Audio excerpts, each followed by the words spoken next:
Hi, my name is James Hunter, and I want to talk to you today about the need to get off your rear ends, get off your butts, and start moving and getting some exercise for the purpose of trying to benefit and maintain good health, and why this is important.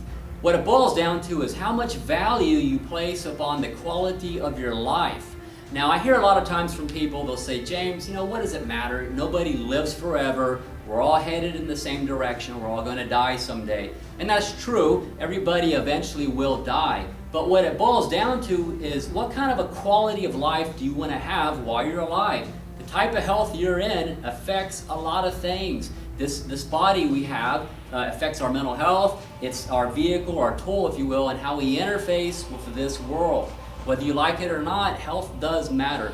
And approximately 2.5 million Americans will experience premature disability or death over the next 10 years just from a sedentary lifestyle alone. Now, this is greater than all the deaths from alcohol, gun-related deaths, motor vehicle accidents, illicit drug abuse, and so on.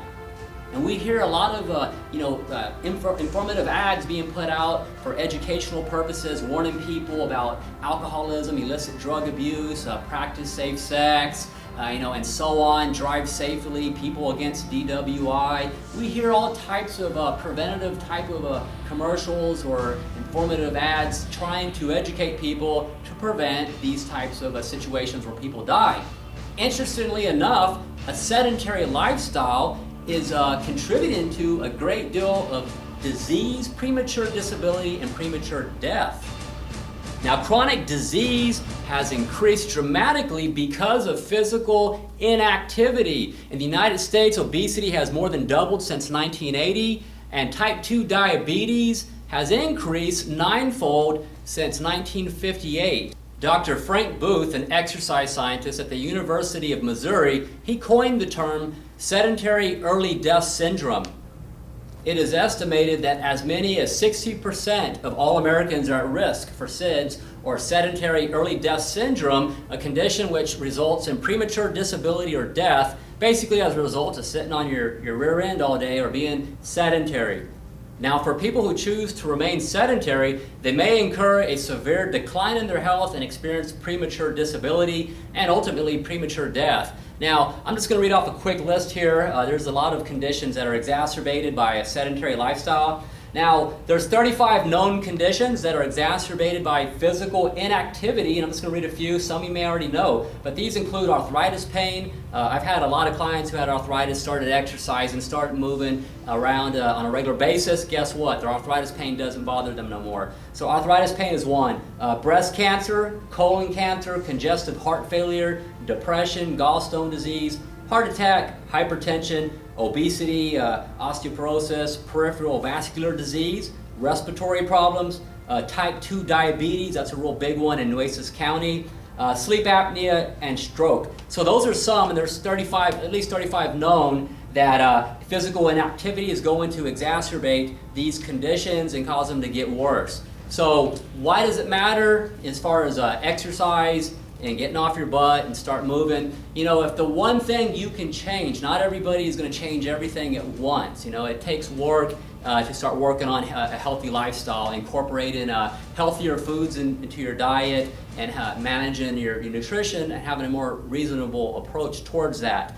But the one thing that you can start doing, regardless of how quickly you're able to change, is you can start walking. You can get up on a daily basis, get up early before you go to work. Walking is free, it costs nothing. Start getting your heart rate up with something as basic as walking. As your conditioning gets better, then yes, you can start doing things that are a bit more advanced than walking.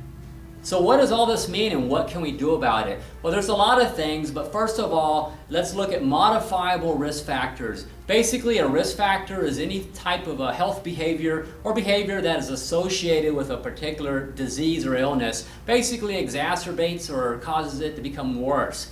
An example is cigarette smoking. Cigarette smoking is a huge problem in this country. It is the #1 most preventable cause of premature disease, decline, and death. It's preventable, meaning that you don't have to start smoking, or you can get help with quitting smoking if you need help to stop. It's modifiable. It's not something that has to happen. It's not an absolute. There is some choice on our part in how we go about those types of behaviors. We're not a complete victim. We can make choices to stop smoking. So that's an example of a modifiable risk factor. Cigarette smoking is a huge one. Sedentary lifestyle, which I was speaking about in this video. Sedentary lifestyle is a risk factor. As I mentioned earlier, it is associated with premature decline in disease and death. You will die earlier than intended if you sit on your butt your whole life.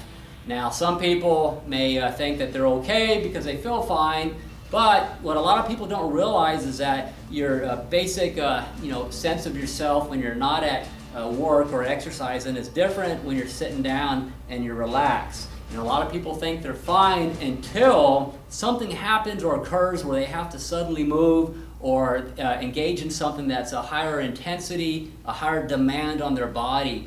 There's been a lot of people who suffer heart attacks and immediately die as a result of the body not being in condition, the heart not being in condition to be able to handle a higher demand that's placed upon them. Quick example would be fires. You hear a lot of stories.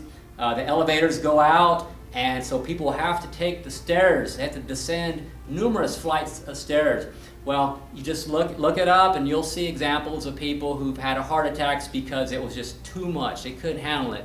These were people that were sedentary, sitting down. A number of them may have also been overweight. So had that fire not occurred, they'd probably still be alive, perhaps a number of years later. But that emergency situation put an acute demand on their body that they were not in shape to handle. Whereas someone who exercises on a regular basis, keeps the heart in condition, that would not be an issue for. They can descend the stairs if there's a fire in a building, and their likelihood of getting out of there alive is much greater. So that's just one of many type of scenarios that I could give examples of. In regard to exercise, it is important to get a combination of strength and conditioning and also exercise that is aerobic in nature that gets your heart rate up and gets you breathing harder, either in between sets if you're doing interval type of training, or if you're even jogging. You might want to run at a higher rate for a few minutes or as long as you can handle, and then back it down, slow down, and maybe go at a slower pace, and so on. Give your heart a chance to work at different levels of intensity. It's that type of training which will get your heart stronger, and therefore at rest you'll have a lower resting heart rate, and you'll even have a lower submaximal heart rate, meaning even while performing work, your heart rate will be lower than that of someone who is out of shape and out of condition. Someone who is sedentary and out of shape, when they have to perform work, their heart is going to beat a lot faster. It's trying to keep up because it's not as efficient, it's not as strong. When you are in good condition, if your heart, cardiovascular-wise, your heart is strong, it can pump that blood at an efficient rate. So you're going to be better off if your heart is in better condition. The better condition and shape your heart's in, life is just easier. Those everyday things in life that occur are a piece of cake. It's when you're not staying in shape, it's when you're sedentary, that's when just some of the most basic things can be a challenge. Loading groceries, going up a flight of stairs, those types of things for someone who's sedentary can be a problem. So there's a lot of information that's out there in this day and age. There's no excuse or reason not to find some way to engage in some type of exercise. There's free videos. You can find pretty much anything on the internet these days, or you can just come talk to a trainer, join a gym for very, very inexpensive these days. There's a lot of things, a lot of ways to do it. So there's really no excuses. It's a matter of budget and time and deciding how important is the quality of your life to you, how important is it to minimize those risks to your health. Unfortunately, for some people, it's not until they experience a health crisis, such as having a heart attack, being diagnosed with diabetes type 2, finding out that they have any number of illnesses or diseases. Unfortunately, it's not until something like that happens that then they have a heightened awareness of how important it is to try to maintain their health. Then that value I'm talking about, all of a sudden they may place more of a value on the importance of exercise and making healthy changes in your life. And for you younger people, you may not have as heightened of awareness right now about how important it is to exercise and try to make healthy lifestyle choices. But for those of us, as we get older, those of us who are in our mid-40s, 50s, and starting to get older, all you have to do is take a look around you. Look at the people you went to high school with. Look at the people who are in your demographic as far as, in the same age category.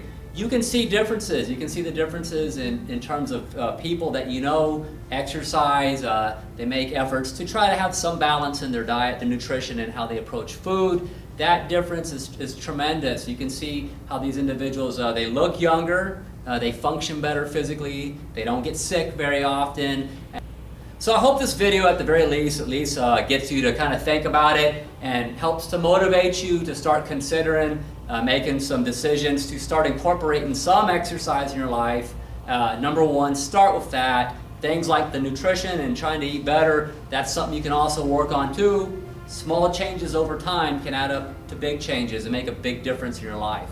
So once again, my name is James Hunter, and I just made this video to hopefully help increase awareness about how important it is to engage in exercise, try to take better care of ourselves, maintain our health throughout life.